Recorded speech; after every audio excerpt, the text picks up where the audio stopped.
할렐루야. 우리 옆 사람하고 인사 한번 합시다. 은혜 받읍시다. 은혜 받읍시다. 할렐루야. 오늘 또 하나님께서 풍성한 은혜로 채워주시리라 믿습니다. 오늘은 동행 시리즈 말씀 9번째, 변덕과 충동적인 삶을 버리고 성실로 식물을 삼으라, 이런 제목입니다. 하나님께서는 성실한 사람과 동행하십니다. 성실한 사람을 좋아하시고 성실한 사람에게 복을 내려주십니다. 성경적인 성실의 의미는 변하지 않는 일정한 모습이에요. 하나님께서는 일정하십니다. 항상 일정하셔요. 새벽에 빛이, 햇볕이 떠오른 것처럼 하나님은 일정하셔요. 그래서 변덕스러운 사람이나 감정을 쉽게 폭발하는 사람이나 충동적으로 살아가는 사람을 좋아하지 않습니다. 하나님의 성품이 신실하시다 보니 신실한 사람에게 기회도 주시고 신실한 사람을 선택하시고 그 사람을 사용하신다는 거예요. 우리가 인생을 살아가면서 하나님의 선택을 받아서 쓰임받는 거 아주 귀한 일이죠. 하나님은 이랬다 저랬다, 이 말했다 저 말했다, 말 바꾸기 좋아하는 사람들 절대로 사용하시지 않아요. 요즘 총선이 다가오고 있죠. 참 희한한 것은 총선 때가 되면 당도 그냥 쉽게 바꾸더라고요. 금방 탈당해버리고 공천 못 받으면 탈당하고 그냥 무소속으로 나오기도 하고, 전혀 자기가 그렇게 비방했던 그런 당으로 다시 들어가서 이건 뭐 신념도 없고 정치를 하는 어떤 그 가치관도 이념도 전혀 느껴지지가 않아요. 이런 사람들에게는 진정성이 없어요. 이런 사람은 오직 정치에 대한 권력의 욕심, 이런 것밖에 없습니다. 그래서 여러분들 분별하셔야 돼요. 그런 사람 찍어주면은요, 자기 영욕을 취하기에 바빠요. 국민들을 위해서 전혀 일하지 않습니다. 여든지 야든지 신념이 있어야 돼요. 백성들을 향해서 이 한 몸 던져 불사르리라, 그런 마음이 있는 분들이 정치인이 되게 되면 국민들이 안심할 수가 있게 되는 것이죠. 여러분, 우리가 신앙생활할 때 우리가 안심할 수 있는 것은 하나님은 변함이 없으셔요. 신실하신 하나님이에요. 새벽빛같이 일정하시다고 그랬어요. 한번 읽어볼까요? 호세아서 6장 3절 시작. 그러므로 우리가 여호와를 알자, 힘써 여호와를 알자.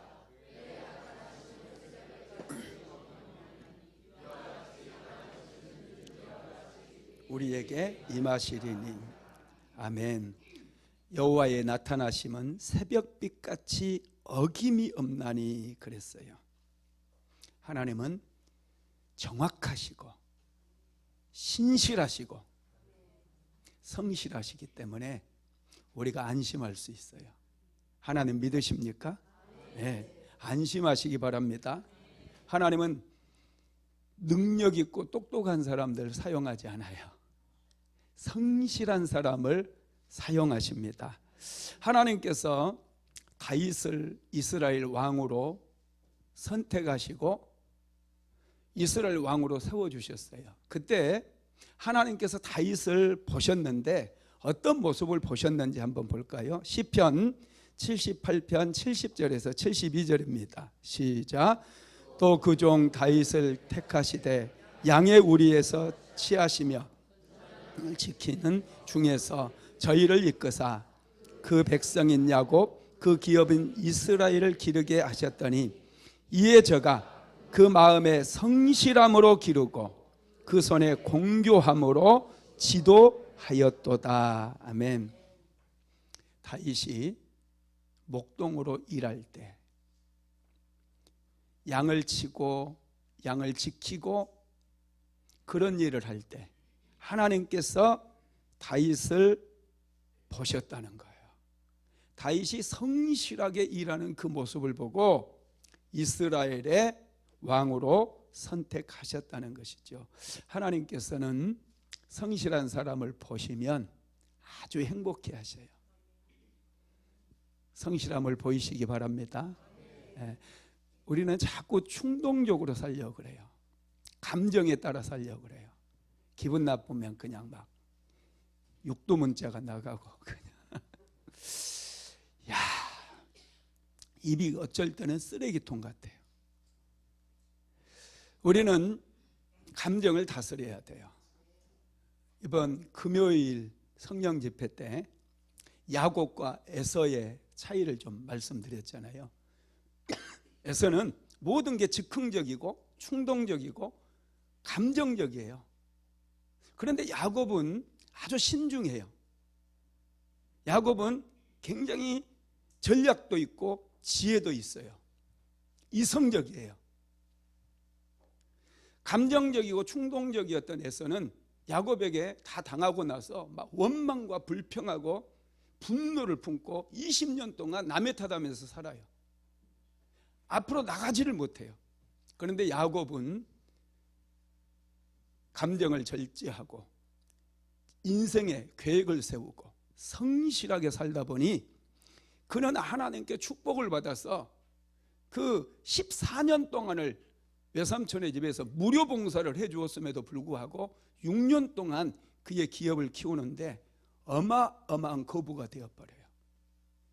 우리는 성경을 보면서 이런 믿음의 사람들의 신실함, 이런 성실성을 우리가 볼 수 있어야 됩니다. 갈렙의 이야기도 보면은요, 갈렙도 성실한 사람이었음을 알 수 있어요. 여호수아서 14장 6절에서 7절 같이 읽어봅니다. 그때에 유다 자손이 길갈에 있는 여호수아에게 나아오고 그니스 사람 여분네의 아들 갈렙이 여호수아에게 말하되 여호와께서 가데스 바네아에서 나와 당신에게 대하여 하나님의 사람 모세에게 이르신 일을 당신이 아시는 바라. 내 나이 40세에 여호와의 종 모세가 가데스 바네아에서 나를 보내어 이 땅을 정탐하게 하였으므로 내가 성실한 마음으로 그에게 보고하였고. 갈렙은 정탐꾼으로 선발되어서 가나안 땅에 보내졌을 때 성실한 마음으로 정탐을 했다는 거예요. 하나님의 마음으로 가나안 땅을 정탐했다는 거예요. 그리고 믿음으로 성실함으로 모세 앞에서 백성들 앞에서 정탐한 내용을 보고했다는 것입니다. 성실한 마음이 있었기 때문에 그는 하나님의 관점으로 가나안 땅을 정탐할 수 있었고 긍정적인 보고를 함으로 인해서 그는 가나안 땅에 들어가는 축복을 누리게 됩니다. 그러나 10명의 정탐꾼을 보세요. 여호수아와 갈렙을 제외한 10명의 정탐꾼은 그들의 마음에 성실함이 없었어요. 충동적이에요. 감정적이에요. 처음에는 적과 꿀이 흐르는 땅이라고 분명히 보고를 합니다. 그런데 갑자기 그 땅에 네피림의 후손인 아낙 자손이 살고 있대요. 그러면서 갑자기 막 부정적인 보고가 우리는 그 땅을 결코 차지할 수 없다고 그러면서 그들 앞에서 우리는 그들의 먹이라는 거예요. 너무 감정적이고 너무 충동적이에요. 그러다 보니 이들은 광야에서 다 멸망을 당해요. 한 명도 가나안 땅에 들어가지 못한다는 것이죠. 우리 마음은요, 일상을 살아가면서 신실한 마음, 성실한 마음이 채워져야 하나님과 동행할 수 있어요. 하나님의 마음은 성실한 마음이에요. 할렐루야. 성실한 마음은 진실한 마음이에요. 거짓이 없고 꾸밈이 없는 마음입니다. 정직하고 일관된 마음이에요. 갈렙은 모세뿐만 아니라 그의 동료였던 여호수아에게까지도 정말로 성실하게 섬기게 되죠. 하나님께서는 이런 사람을 좋아해요. 변덕스럽고 충동적으로 거짓말도 밥 먹듯이 하고 원망과 불평이 입에 달려있는 이런 분들은 하나님께서는 좋아하시지 않아요. 사람은요, 이 감정을 좀 다스리고 또 물건을 살 때도 계획하고 노트에 쓰고 그래서 사야 돼요. 안 그러면 충동 구매를 하게 돼요. 요즘은 우리나라가 잘 살다 보니 옷을 사가지고 한 번도 입지 않고 택도 떼지 않는 옷을 의류함에 버린 집이 굉장히 많대요. 여러분 그렇게 살면 안 되죠. 그죠? 우리 안에 성실함이 없어서 그래요. 한번 다시 살펴보고 경제활동을 하는데도 제가 성실한 마음으로 수익과 지출을 기록해 가면서 균형에 맞게 소비를 하고 그렇다고 한다면 하나님께서 그런 삶을 축복해 주셔요. 그런 분에게 물질을 맡겨주시는 거예요. 그냥 생각 없이 막 써요. 그래서 요즘 젊은 사람들은 수입보다 지출이 많아요. 그래서 카드깡도 쓰기도 하고 그런 인생이 피곤해지고 힘들어지는 거예요. 항상 지혜로운 사람은 수입의 일정 부분을 저축하는 거예요. 이게 성실함이에요.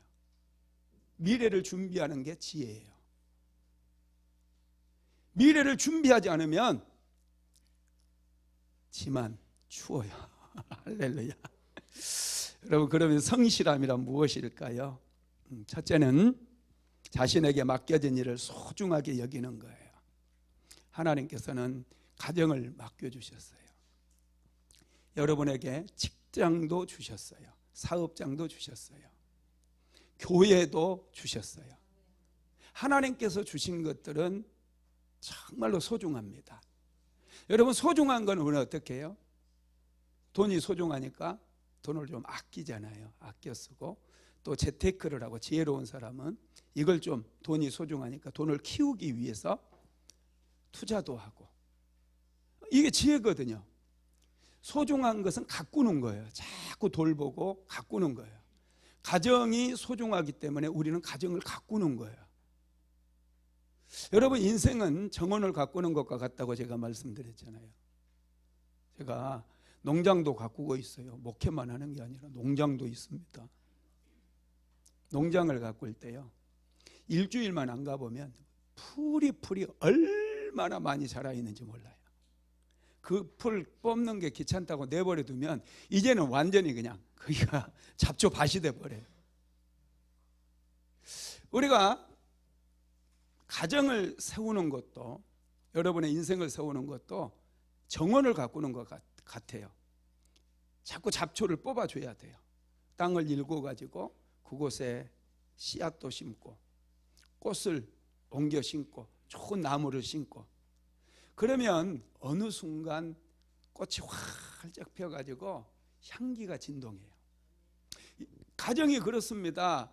아내를 사랑으로 섬기고 남편을 존중하고 자녀들을 자꾸 격려하고 위로해주고 이게 가꾸는 거예요. 잘 가꾸놓으면요 가정에 향기가 진동해요. 행복이 넘쳐요. 기쁨이 넘치고 웃음소리가 넘쳐요. 그런데 가꾸지 않는 가정은요 가끔씩 비명소리가 들려요. 아파트 단지에 살면요 막 비명소리가 들리고 뭐가 깨지는 소리가 들리면 괜히 불안해요. 괜히. 인생은 가꿈이에요. 가꿈만큼 행복해져요. 자꾸 친구나 만나고 술이나 마시고 그러면 인생이 힘들어져요. 앙칼진 아내의 목소리가 들리지 않습니까? 예. 잘 가꿔야 됩니다. 예. 말콤 그레디엘이요 아웃라이어라고 하는 책을 썼는데, 이 책에 보면은 한국이나 중국, 일본 이런 데 사는 사람들이, 그 자녀들이요, 서양 사람들보다 수학을 더 잘한대요. 수학을. 왜 수학을 더 잘할까? 이분이 또 나름대로 고민하고 분석을 했더라고요.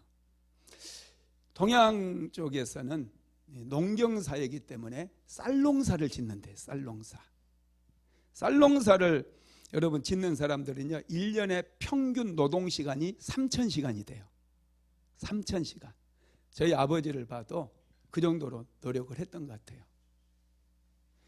1년에 3,000시간을 노력을 하는데, 왜냐하면 열심히 일한 만큼 수확량이 늘어간다는 거예요.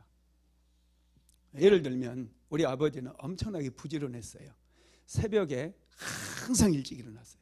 4시, 5시만 되면 일어나가지고 논을 한 바퀴 돌고 와요. 우리 작은 아버지는 엄청 좀 그런 분이셨어요. 제 말로만. 아니, 동네에서 게으르기도 소문난 분이셨어요. 둘째 작은 아버지. 그분 논에 가면은요, 항상 잡초가 많아요. 우리 논에 가면은 깨끗해요. 여러분, 수확량이 어느 논에서 많이 생길까요? 당연히 우리 아버지가 가꾸는 논에서 작은 아버지 수확량보다 딱 2배가 더 많이 수확을 거두게 돼요. 여러분, 우리가 농사 짓는 사람들 보면요, 굉장히 부지런해요. 먼저 씨앗을 뿌릴 때 보면 좋은 씨앗을 뿌리기 위해서 좋은 씨앗을 막 골라요. 논에서 가장 좋은 씨앗들만 딱 미리서 다 선별해가지고, 안 그러면 자기 논에 좋은 씨앗이 없으면 이제 좋은 씨앗, 옆에 있는 논에 좋은 씨앗들을 딱 따로 이제 바꿔요. 더 많이 주고 그 씨앗을 바꿉니다. 그리고 추수할 시기를 분별하고 파종할 시기를 분별하고 항상 생각을 하는 거예요. 비료를 줘야 될 때, 농약을 줘야 될 때, 이런 것들을 항상 생각해요.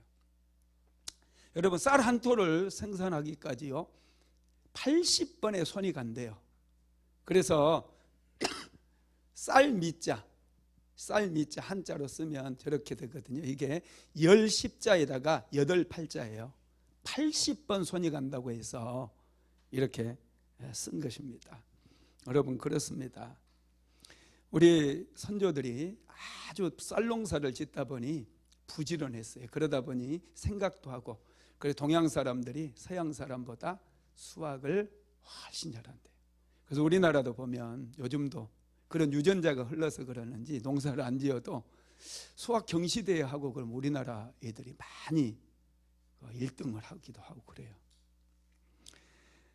그런데 요즘 젊은 분들은 일은 조금 하고 월급은 많이 받으려고 하죠.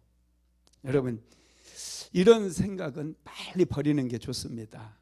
왜냐하면 여러분들은 느끼시는지 안 느끼시는지 모르지만 제가 매일마다 경제신문을 많이 읽거든요. 그런데 경제신문에 보면은 산업 현장이 다 바뀌고 있어요. 로봇으로 대체되고 있어요.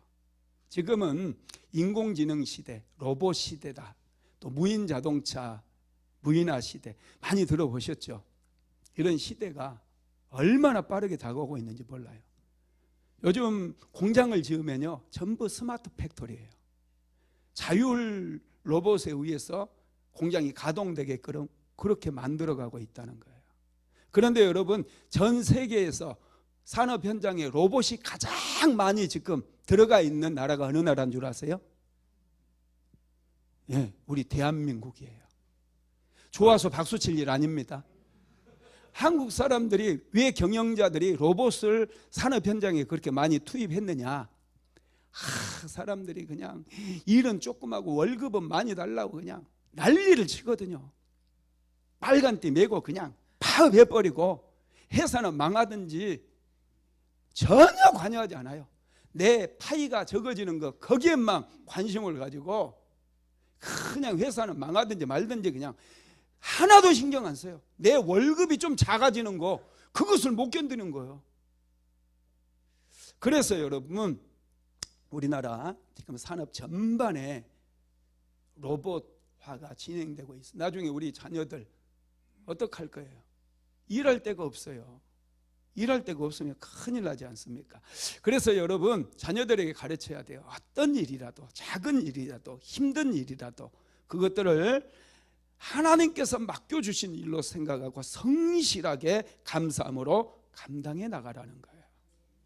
예수님께서는요, 달란트의 비유를 통해서 한 달란트 받았는데 아무것도 하지 않고 땅에 파 묻어버렸던 그 사람을 악하고 게으른 종이라고 책망을 했어요. 한번 읽어봅시다. 마태복음 25장 26절로 27절 시작. 그 주인이 대답하여 이르되 악하고 게으른 종아, 나는 심지 않는 데서 거두고 해치지 않는 데서 모으는 줄로 내가 알았느냐. 그러면 내가 마땅히 내 돈을 치리하는 자에게나 맡겼다가 내가 돌아와서 내 원금과 이자를 받게 하였을 것이라 하고 그에게서 그 한 달란트를 빼앗아 10달란트 가진 자에게 주라. 아멘. 한 달란트 받았다고 아무것도 하지 않았어요. 그랬더니 하나님께서는 악하고 게으른 종이라고 책망했을 뿐만 아니라 한 달란트를 빼앗아 버렸어요. 그리고 10달란트 가진 자에게 주어버렸다는 거예요. 그래서 게으른 자는 있는 것까지 빼앗기고 미래가 비참해져요. 마태복음 25장 30절 읽어봅시다. 시작.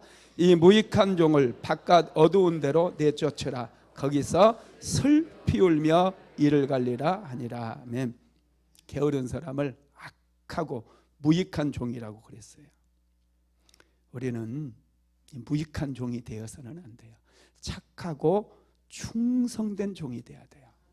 착하고 충성된 삶을 살려면 성실하게 살아야 됩니다. 여러분, 게으름이라고 하는 게 뭔 줄 아세요? 마땅히 해야 될 것을 하지 않는 거예요. 그리스도인으로 마땅히 하나님을 예배해야 될진데 예배드리지 않는 거, 그게 게으름이에요. 기도해야 될진데 기도하지 않는 거, 그게 게으름이에요. 마땅히 해야 할 일들을 하지 않는 사람에게 하나님께서는 개미에게 가서 배우래요. 잠언서 6장 6절로 8절 한번 같이 읽어봅니다. 게으른 자여 개미에게 가서 그가 하는 것을 보고 지혜를 얻으라. 개미는 두령도 없고 감독자도 없고 통치자도 없으되 먹을 것을 여름 동안에 예비하며 추수할 때 양식을 모으느니라.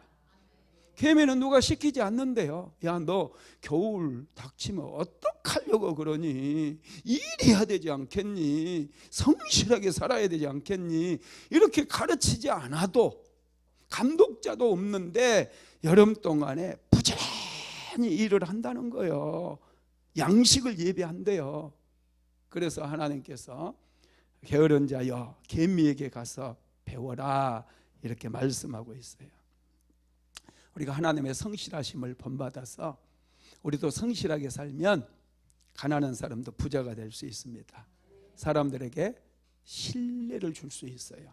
성실한 사람은요, 보수를 생각하지 않고 부지런히 일해요. 내가 얼마나 뼈 빠지게 일했는데 애게게게 이거 쥐꼬리만 하게, 이건 내가 이것 받고 일해? 사람들 그렇게 얘기하더라고요.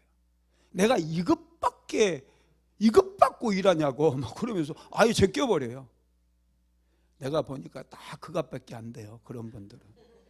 여러분, 세상에는요, 보수를 바라지 않고 일하는 사람은 없을 거예요. 그러나 보수가 주어지지 않는다 할지라도 있는 자리에서 맡겨진 일에 최선을 다하게 되면 언젠가 크게 보수가 찾아온다는 거예요. 보답이 찾아와요. 믿으시기 바랍니다. 요셉을 생각해 보세요. 요셉은 억울하게 애굽의 종으로 팔려갔고 보디발의 집으로 팔려갔어요. 종이에요. 요셉은 종으로 팔려갔기 때문에 아무리 열심히 일을 해도 월급이 있어요, 없어요? 월급 없어요. 목사님 세경 받죠. 세경 같은 소리 하네. 요셉 시대에는 그런 게 전혀 없어요. 그럼에도 불구하고 요셉은 자기에게 맡겨진 일을 충성된 마음으로, 성실한 마음으로 그 일을 전부 감당한 거예요. 그러더니 누구의 눈에 띄어요? 보디발의 눈에 띈 거예요. 쟤는 다른 종하고 구별이 되거든요. 차별이 되거든요. 그래서 보디발이 요셉을 가정 총무로 딱 세웠어요. 그러면 이제 가정 총무로 승진을 했으니까 월급이 있나요? 없어요. 일만 더 많아져요. 책임이 더 커지는 거예요. 그럼에도 불구하고 요셉은 누가 보든지 안 보든지 가정 총무의 직위를 열심을 다해서 감당을 합니다. 죽어라 이랬어요. 그랬더니 그 결과가 뭐였느냐? 감옥으로 떨어져요. 감옥으로. 보수가 지어지기는커녕 억울하게 누명을 쓰게 되고 감옥에 들어가는 참 기가 막힌 일을 당합니다. 보디발의 아내가 유혹해가지고 막 요셉이 거절을 하니까 누명을 씌워가지고 감옥에 보내버려요. 그러면 원망할 만하잖아요. 아, 내가 성실하게 일했는데 결국 돌아오는 게 이거냐 하면서 막 일을 갈 수 있거든요. 그런데 그 다음에 계속해서 요셉의 이야기를 살펴보면 전혀 그런 게 없어요. 감정의 변화가 없어요. 감옥 생활을 하는 가운데서도 성실하게 해요. 자기 혼자만 성실하게 사는 게 아니라 옆에 있는 죄수들을 돌아보고 그들을 돕는 그런 성실함을 보이더라는 거예요. 그러니까 간수장의 눈에 딱 들어왔어요. 간수장이 요셉에게 감옥 전반 사무를 다 맡겨버립니다. 그래서 감옥에서 요셉이 누구를 만나요? 술 맡은 관원장을 만나는 거예요. 하나님께서 만남의 기회를 열어주신 거예요. 성실하게 자기에게 주어진 일을 하다 보니 하나님께서 요셉에게 만남의 기회를 주셨어요. 술 맡은 관원장과의 만남을 통해서 결국 요셉은 애굽의 바로 왕을 만나게 되고 바로 왕에게 발탁이 되어 가지고 애굽의 국무총리의 자리에 오르게 됩니다. 그래서 7년 6년 동안에 수많은 사람들이 굶어 죽을 수밖에 없는 그런 상황이었는데 수많은 생명을 살리는 복된 일을 하게 되었다는 거예요. 여러분, 요셉이 열심히 일했어도 성실하게 일했어도 결과는 당장 나타나지 않았어요. 그럼에도 불구하고 요셉이 신실함을 유지했습니다. 그랬더니 마침내 한꺼번에 보답이 쏟아지게 되었다는 것이죠. 상상을 초월할 수 없는 결과를 만들어 냈던 거예요. 성실한 사람이 이깁니다. 게으른 사람은 항상 쫓겨다녀요. 물질에 쫓기고 사람에게 쫓기고 시간에 쫓기고. 여러분, 야곱 역시도 아주 성실한 사람이었거든요. 야곱을 여러분들은 맨날 사기꾼 정도로만 생각하지만 생각이 주밀했어요. 항상 계획을 세웠어요. 충동적으로 변덕스럽게 감정적으로 행동하지 않았어요. 에서는 감정적이었잖아요. 충동적이었잖아요. 배고프다고 그냥 어떻게 장자권을 팔아먹냐고. 팔아먹을 것이 아무리 없어도 장자권을 판다는 건 이건 정말 어리석은 거죠. 이게 감정이었거든요. 그게 충동적이었거든요. 그래서 나중에 자기가 책임을 안 지고 야곱이 옛날에는 내 장자권까지 사가더니 이제는 아버지 축복까지 가로챘다고 빼앗기고 나서 막 울고 그러고 뭐합니까? 전혀 머리를 쓰지 않는 거예요. 여러분, 우리는 감정적으로 살면 안 돼요. 감정을 좀 숨길 줄도 알아야지. 할렐루야. 예. 야곱은 외삼촌 라반의 집에 갈 때도요, 젊었을 때도 정말 산전수전 겪고 이제 하란 땅에 딱 도착해서 우물가에 앉아서 시원하게 물 한 잔 들이킵니다. 그랬더니 갑자기 목동들이 와요. 양떼를 끌고 옵니다. 양에게 물을 주려고. 근데 야곱이 보니까 이 목동들이 양을 끌고 왔으면 빨리 물을 먹이고, 지금 해가 중천에 떠 있으니 풀을 다시 뜯게 한다면 양이 빨리 자라게 되고 살도 찌게 될 것이며 번식도 많이 하게 될 것 같은데 목동들이 그냥 놀고 있는 거예요. 답답해가지고 야곱이 아니 아직 해가 높이 있는데 양들에게 물을 빨리 먹이고 빨리 풀을 뜯기는 것이 낫지 않겠는가 그랬더니 냅둬. 이대로 살다 죽게 그러는 거요. 야, 여러분 이렇게 제안하는 야곱에게서 우리 야곱의 성실성을 보아야 된다는 거예요. 야곱의 마음은요 정말 성실했어요. 그래서 하나님께 은혜를 입는 거예요. 외삼촌 라반의 집에 살면서도 보수를 받지 못했거든요. 무려 14년 동안 보수를 받지 못했는데 정말 그가 어떻게 삶을 살았는지 그게 창세기 31장 40절로 42절에 나와 있어요. 한번 같이 읽어봅시다.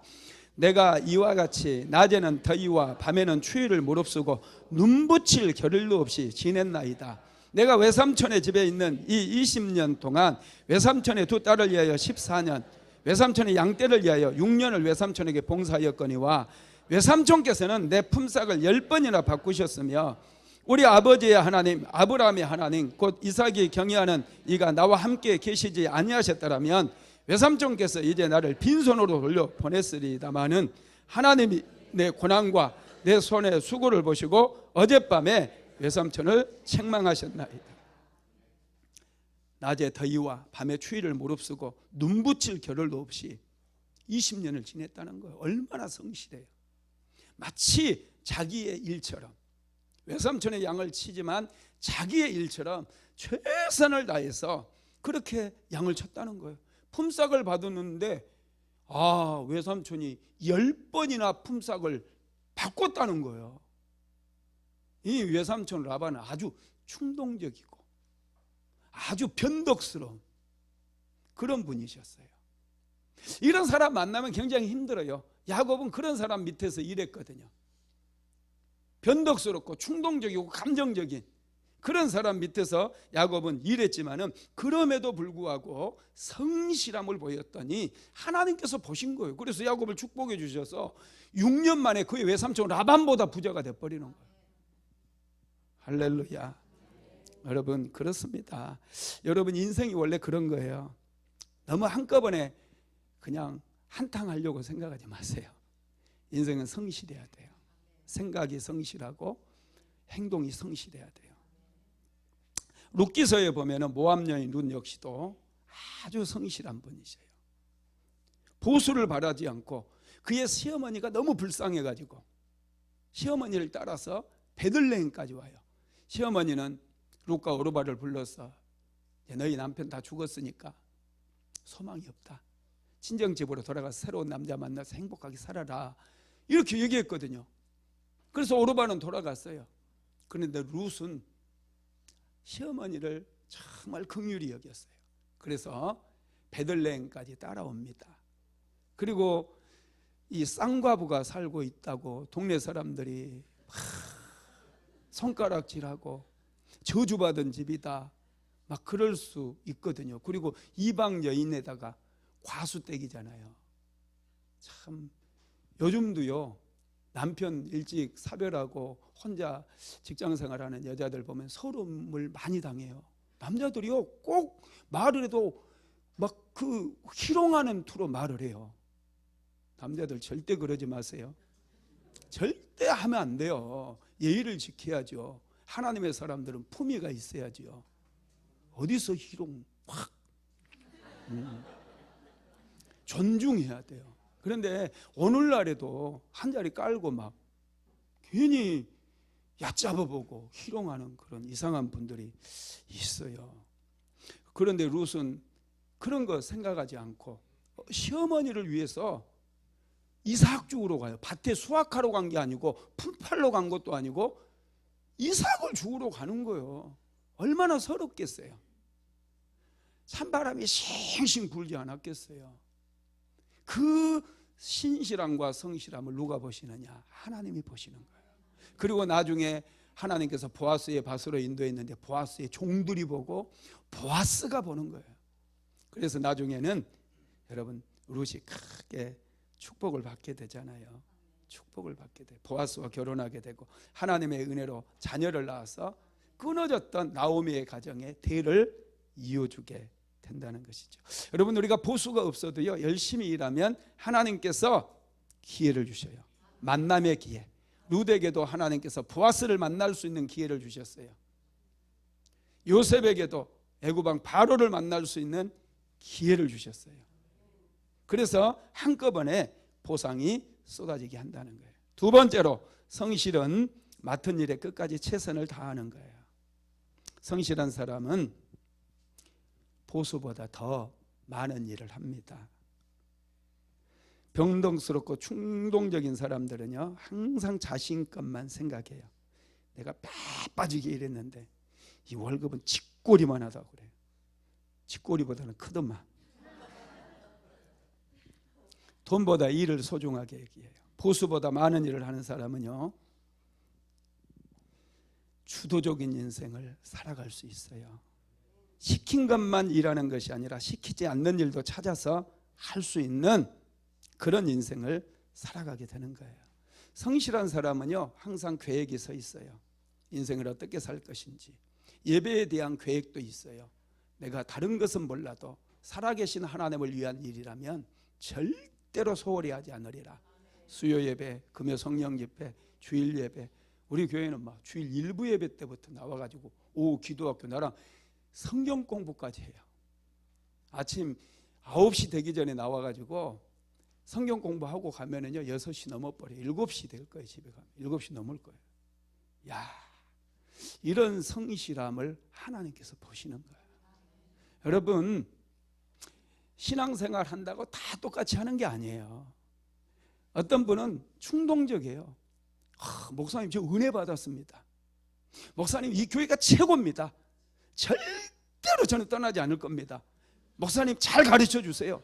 열심히 하겠습니다. 몇 달 뒤에 안 보여? 참, 이렇게 여러분 신앙생활을 해서는 안 돼요. 한결같은 마음으로, 충성된 마음으로, 성실한 마음으로 하나님께 기도하는 거예요. 수련회에서 은혜 받고 막 그러면 목사님 나 기도할 거예요. 내가 하루에 다니엘처럼 3번 꼭 기도할 거예요. 막 그렇게 다짐하거든요. 그런데 한 달도 안 돼서 없어져요. 그렇게 하는 거 아니에요. 하나님 앞에 뜻을 정했으면 끝장을 봐야죠. 성실하게 해야죠. 저 25년 동안 매일 기도하고 있어요. 왜냐? 하나님 앞에 뜻을 세웠거든요. 매일 하는 거예요. 다른 일 안 하면 돼요. 그 시간에 시간 정해놓고 장소 정해놓고 그냥 나오면 기도가 되든지 아니면 밥이라도 되겠지. 그 자리에 앉아 있는 거예요. 하나님께서 은혜 주시면 깊은 기도 할 수가 있게 되는 것이. 여러분, 그래서 성실한 사람은요 자기 주도적인 삶을 살아요. 자기가 의도하는 그런 인생을 살아갈 수 있어요. 그런데 성실하지 않는 사람들은요, 누가 전화해. 야, 영화 보러 가자. 오, 그래? 잠깐 기다려. 금방 나갈게. 야, 축구하러 가자. 그러면 오, 그래? 누구랑 하는데? 그래. 나 일 끝나고 바로 갈게. 총알처럼 갈게. 충동적이에요. 뭐 계획이 없던 일을 누가 치고 들어오는데 기분 안 나쁜가 봐. 저는 내 일상이 계획이 딱 세워졌는데 누가 치고 들어왔고 자기 멋대로 내 시간 빼앗으려고 하면 굉장히 불쾌한 거예요. 그래서 정중하게 오늘 할 일이 이거 해야 됩니다. 그래서 거절을 해요. 어떤 분들은 거절이 없어. 그냥 어디 맛있는 거 먹고 와, 그 갈비 엄청 맛있어. 그래, 내가 살게. 오늘 내가 산다. 그러면서 갖고 돈도 팍 써버리고. 계획이 없으면 맨날 마이너스. 충동적이에요. 성실한 사람은요 돈을 쓰는 것도 달라요. 아주 전략하고 검역하고 헌금하는 거, 하나님 앞에 드리는 것은 정말 아낌없이 드리지만 자신을 위해서 쓸 때는 아주 검역하고, 그런 사람들을 하나님께서 굉장히 사랑하셔요. 굉장히 사랑하십니다. 세 번째로 성장과 성숙에 힘쓰는 것이 성실함이에요. 성실한 사람은 맡겨진 일을 잘 감당할 수 있도록 계속해서 자기 재능을 연마하고 기술을 연마해요. 언어도 공부하고 끈질기게 해요. 계속 자기 자신의 능력을 키워나가는 거예요. 실력을 키워나가는 거예요. 게으른 사람은 해야 되는데 일을 하면서 뭔가 기술이 딸리면 배워야 되잖아요. 학원 가야 되는데 안 가요. 성경 공부하다가도 막 은혜 받고 이제 내가 영적인 세계에 대해서 가르치고 막 도전을 주거든요. 그러면 막 기도하겠다고 그래요. 내가 금식 기도도 하고 내가 매일마다 목사님처럼 하루에 최소한 1시간씩은 기도하겠다고 그래요. 그런데 안 하고 있어서 물어보면 목사님 해야 되는데요. 하면 되지. 딱 시간 정하는 거예요. 타협하지 않는 거예요. 난 기도 시간이다고. 사탄아 물러가라. 기도 시간이다 말이지. 기도 장소에 나오면 왜 기도가 안 됩니까? 기도할 수 있어요. 할렐루야. 자꾸 애들 공부해야 되는데 이거 해야 되는데 맨날 그러잖아요. 그 절대로 변화가 안 돼요. 여러분 마음을 딱 정해야 돼요. 오늘부터 하시기 바랍니다. 그래서 다윗은 성실함을 통해서 위대한 성취를 이루게 되는 거예요. 다윗은 주변 나라를 전부 다 복속시켰을 뿐만 많은 조공을 받았어요. 위대한 통일왕국을 이루게 되었고 백성들을 위해서도 정말 백성들을 부욕케 하는 그런 일들을 다 행하게 되었다는 것입니다. 시편 78편 72절 한번 읽어봅시다. 시작.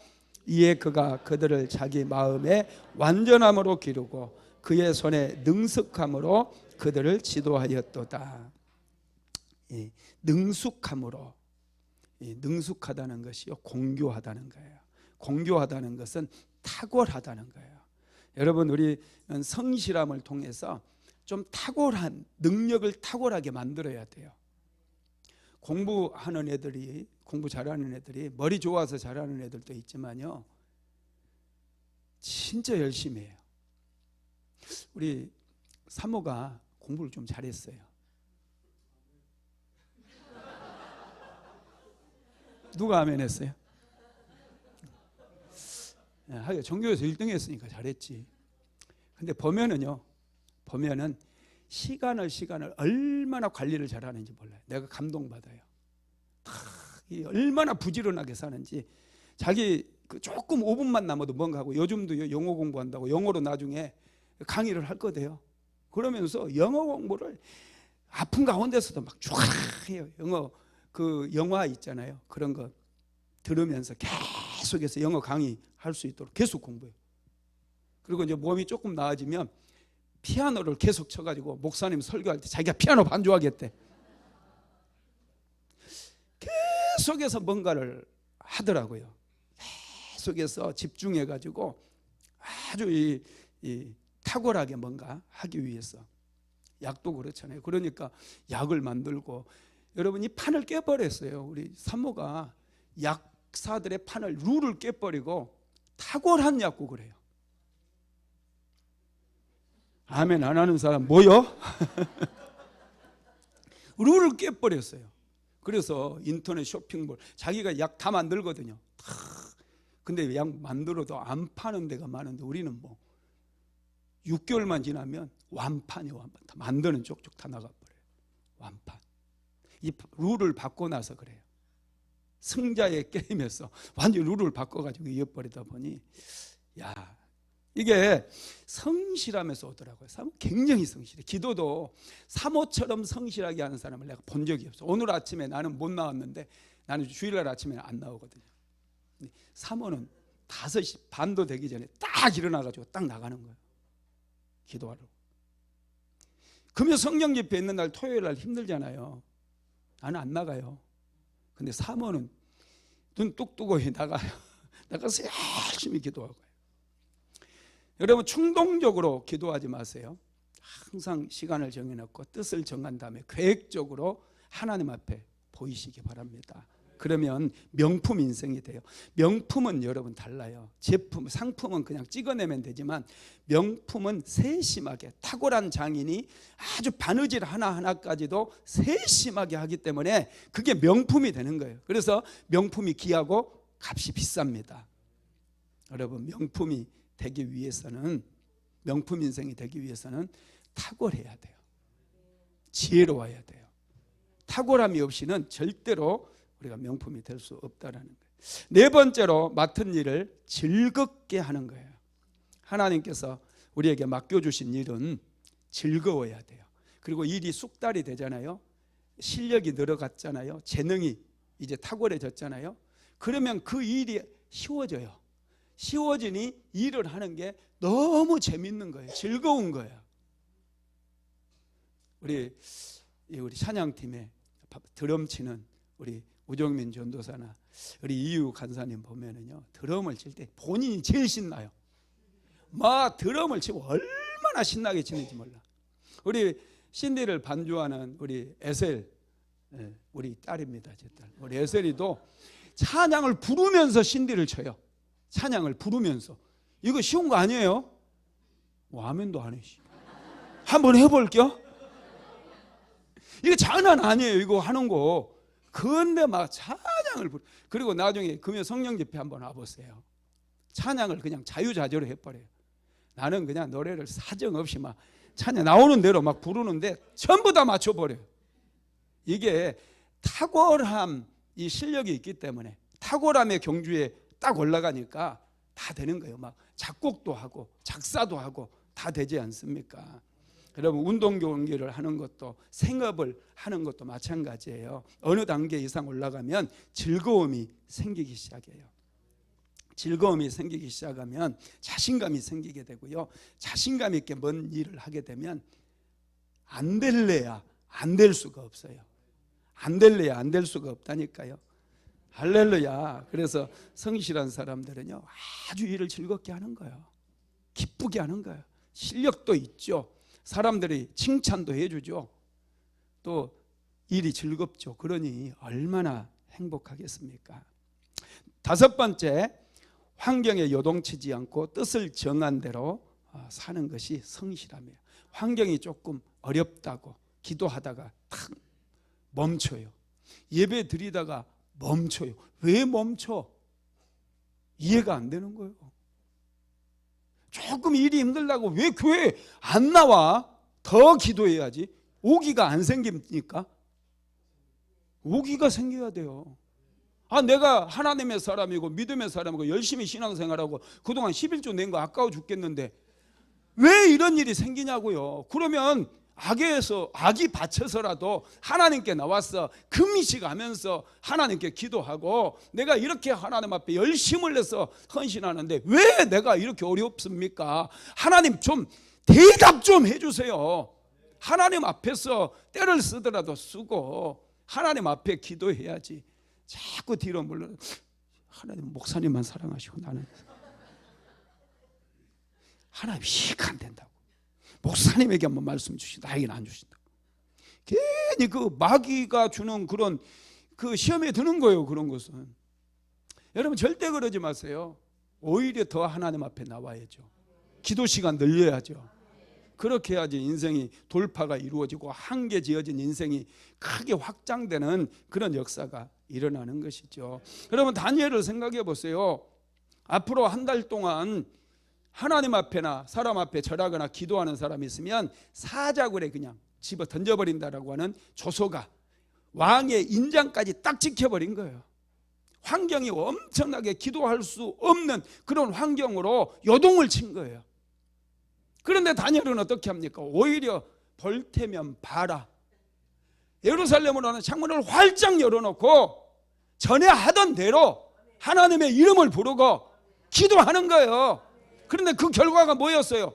붙잡혀가지고 사자굴에 딱 던져져 버리잖아요. 사람들은 저 교만한 저것이야 막 그랬을 수 있어요. 지가 믿음의 사람이라고 저 교만이다니까 그냥 눈 뜨고 그냥 기도하는 척만 해도 될 텐데 그냥 한 달 동안만 쉬면 될 텐데 지가 믿음이 얼마나 좋으면 좋다고 창문까지 열어놓고 기도를 해. 그러니까 손가락질 할 수 있어요. 왜냐? 사자굴에 던져졌으니까.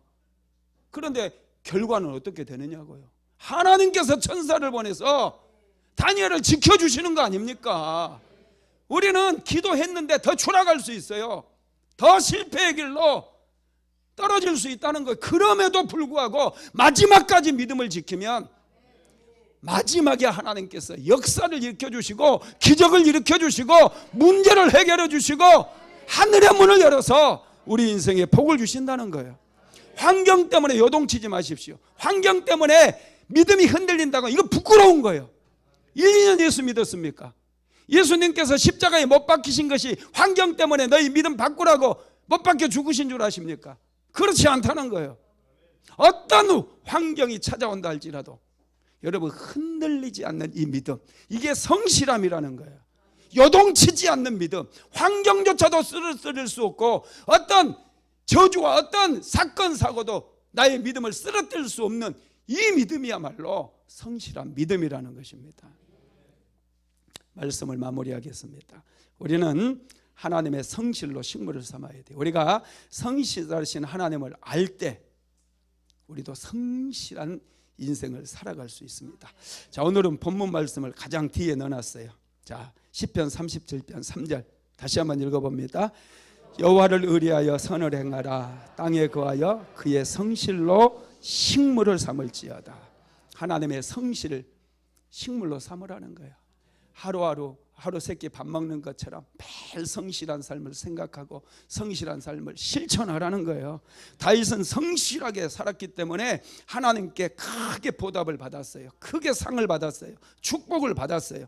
하나님께서는 성실함으로 준비된 사람을 지금도 찾고 계시고 그 사람을 사용하시고 그 사람에게 복을 주신다는 거 믿으시기 바랍니다. 성실함은 나이가 들수록 더욱 빛을 내게 만들어요. 존귀한 인생이 되게 만들어요. 절대 서두르지 마세요. 여러분 인생 서두르면 안 돼요. 저도 20년 목회 바닥 기었어요. 20년 동안 목회하면서 수도 없이 눈물 뿌리고 수도 없이 절망하고 수도 없이 낙심했어요. 그러나 하나님의 때가 되었을 때 드디어 하나님께서 일하시고 세워주시는 거예요. 새로운 성전도 건축할 수 있도록 종치네. 주여 쑥스럽구만. 서두르지 마십시오. 인생은 서두르는 거 아니에요. 성실하게 가꾸시기 바랍니다. 성실함 속에 하나님의 풍성한 은혜가 부어짐을 믿게 되기를 주님의 이름으로 축복합니다. 주님, 충동적이고 변덕이 심했던 우리의 모습을 봅니다. 치료하시는 예수님께서 우리를 만져주시고 치료하셔서 우리 한 사람 한 사람 성실한 마음으로 복된 인생 살아갈 수 있도록 도와주시옵소서. 여러 가지 환경과 형편, 우리를 가로막고 있는 것들이 너무나 많습니다. 환경을 초월하고 형편을 초월하고 상황을 초월해서 신실하신 하나님 한 분만을 붙잡게 만들어주시고 마침내 승리하는 사랑하는 성도들 다 되게 하여 주시옵소서. 예수 그리스도 이름으로 성도들을 힘들게 하고 고통스럽게 만드는 저주받은 병만은 묶임을 받고 떠나갈지어다. 예수의 이름으로 질병은 치료될지어다. 예수의 이름으로 불치병도 떠나갈지어다. 예수의 이름으로 암병도 떠나갈지어다. 예수의 이름으로 혈관질환도 깨끗이 치료될지어다. 성령님 깊이 만져주시옵소서. 불면증은 사라질지어다. 관절염은 치료될지어다. 염증은 완전히 사라질지어다. 성령이여 만지소서. 주의 얼굴을 구하는 모든 심령들 가운데 은혜를 베풀어 주옵소서. 속박으로부터 자유를 얻게 하시고 눌림으로부터 해방되게 하시고 갇힘으로부터 오늘 자유함을 얻을지어다. 오 성령님 만지소서. 깊이 만지소서. 믿음으로 승리케 하여 주옵소서. 오늘도 사랑하는 성도들 예수 그리스도 이름으로 축복합니다. 가정가정마다 하늘의 신령한 복으로 땅의 기름진 복으로 넘치도록 채워 주시옵소서. 예수님의 이름으로 기도드렸습니다. 아멘. 지금은 우리 주 예수 그리스도의 무한하신 은혜와 아버지 하나님의 극진하신 사랑하심과 보혜사 성령 하나님의 감동감아 충만케 하시는 역사가 성실함으로 식물을 삼으며 하나님 앞에서 사람 앞에서 신실하게 살아가기를 간절히 소망하는 하나님의 모든 권속들 위에, 사랑하는 순복음 안디옥교회 모든 성도들 머리머리 위에, 가정과 직장과 사업장 위에 이제로부터 영원토록 함께 있을지어다. 아멘.